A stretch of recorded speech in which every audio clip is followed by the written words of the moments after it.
What are the most used weapons in the Edge of Fate? Well, thanks to Destiny Tracker, I have the answer for you guys. We'll be covering the top 10 most used weapons in the Edge of Fate and explaining why they're on the list. It's important to note that the list I'm covering today stands true as of August 26th, so you might see a different list if you check now, but I imagine it'll be similar to what we covered today. Be sure to let me know what weapons you think made the list. To start off, we have Gjallarhorn at number 10. Gjallarhorn is usually a great pick for a list like this, considering the fact that it is arguably one of the strongest heavy weapons in the game. It's an exotic rocket launcher that grants you and your allies the ability to spawn wolfpack rounds with your legendary rocket launchers, which is insane for DPS phases, as it boosts damage dramatically. The reason for why it's on this list, at least from what I can predict, is because it's a solid weapon to use for power leveling, especially if you're subjecting yourself to the Caldera and K1 Logistics solo ops mines, as it can clear out enemies fast and efficiently, while also being great for boss DPS.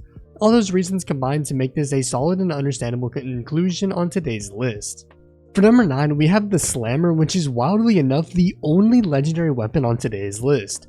The sword might seem like a confusing pick as well, but it's actually a great utility sword and a solid DPS sword. It of course comes with Eager Edge, which is the best movement perk in the game, and with Eager Edge being buffed in PvE to no longer track onto targets you didn't even know existed, it allows for the perk to feel smooth to use. Additionally, this weapon also has access to other great perks that you can pair with Eager Edge to make a great utility and DPS weapon, with those perks being Cold Steel for overload stunning or Bait and Switch for the bonus damage for a short period of time. Despite swords not being the most useful option in the Edge of Fate, the Slammer's utility and DPS allows it to sneak into the top 10. For our number 8, we have Polaris Lance. This inclusion makes a lot of sense despite it not being as vocally popular this season as it was in previous seasons, thanks to the artifact mods we have available this season. You might remember that Polaris Lance got a surge of popularity back in the season of the Wish in 2024 thanks to the solar artifact mods available then, and that seems to be the case this time around as well. It pairs fairly well with most solar builds you could be using it for, and has very few downsides overall. Additionally, players who choose to do the mythic difficulty for Kepler missions have found that sitting back and plopping away at enemies is the safest way to complete those missions, and it just so happens that this scout rifle does really well with that. There's not much more to say for this inclusion, so if you want a solid solar weapon to pair with builds, then it might be worth trying out. For the 7th spot on this list, we have Graviton Lance. Graviton Lance has been a sleeper pick for good primary weapons to pair with builds, as it offers great ad clear thanks to the Cosmology perk, which creates tracking void projectiles when you defeat targets with this weapon. While it might seem surprising to see this weapon on this list despite it having no balance changes this expansion and there being no void mods available this season, it's important to note that Graviton Lance has been a solid weapon to pair with void builds for a while, so it's not too crazy to see why it's up here. If you want a good void weapon to try, then definitely give this a shot. For number 6, we do have a weapon that got some changes made to it this expansion, and that of Tommy's Matchbook. Tommy's Matchbook saw it receive some balance changes by adding a visual effect when being affected by the self-damage from Ignition trigger, reducing the self-damage from this perk by 50% while hip firing, and changing the health regeneration to be based on cure rather than normal health regeneration. It's made this weapon not much more different than what it was prior to this expansion, and it's still a solid weapon and is okay for solar builds. That said, it might be a fairly enjoyable pairing with Solar Titan if you're using Axiom War Rig, which also got a buff this expansion, so maybe look into that. Otherwise, it's another solid pick. Now that we're in the top 5, we'll be spending more time understanding why these weapons have made it here and also pointing out if there are any other weapons that could have been placed here instead. And we're starting off by talking about one of the safest weapons to use, Sunshot. This weapon has been dominant to use since it received its buff back in Season of the Witch. Similarly to both Polaris Lance and Tommy's Matchbook, Sunshot benefits from the solar favored mods we received this season, on top of the fact that it's just a great weapon to use for solar builds thanks to its inherent explosive rounds and ability to explode targets defeated by this weapon.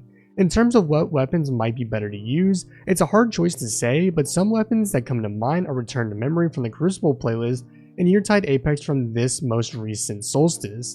That being said, if you've been running this weapon, there's not many better options, so I'd say you're doing fine.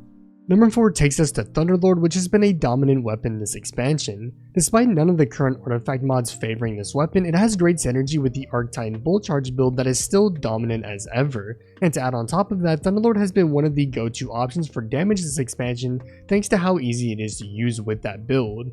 There's not many weapons I can think of that are better options to use over this weapon for the role it serves, though there is one weapon that I can think of that's a better DPS option overall that we'll be discussing shortly. Otherwise, it's definitely worth getting your hands on this weapon. For the number 3 slot, we have probably the most surprising pick on this list being Dragon's Breath. Now, I know Dragon's Breath is a solid weapon to use, but it's surprising as it's not been a very popular option in most spaces. So what does Dragon's Breath bring to the table? Well, it does some pretty solid damage thanks to its composite propellant, the exotic intrinsic perk that comes with this weapon, which continuously scorches targets, causing ignitions to happen when you direct impact a target with a rocket. These ignitions boost Dragon's Breath's damage massively and can also be a solid pairing with some fragment selections in the Solar subclass. Furthermore, it benefits from this season's artifact. While it might not be the flashiest option for damage, it is solid, though I'd suggest just using Thunderlord or Opaque Hourglass crossbow from the Desert Perpetual if you want a better choice for a heavy weapon instead.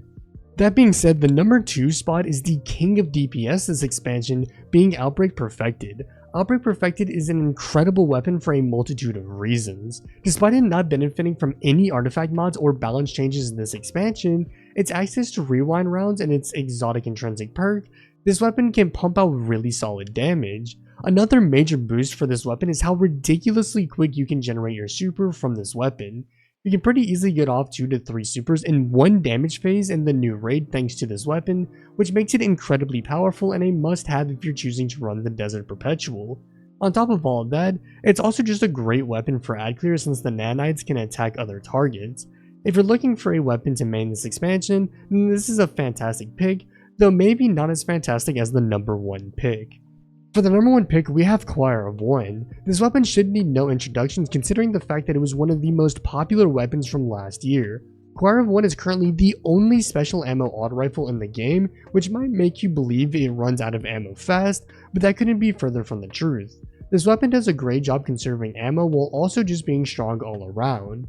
On top of it being strong, it has access to perks like Destabilizing Rounds and Onslaught, both of which are great selections for this weapon. You can obtain Choir of One by completing the Encore Exotic mission, and you can obtain its catalyst and intrinsic upgrades by shooting 6 of the oracles you'll come across in the activity.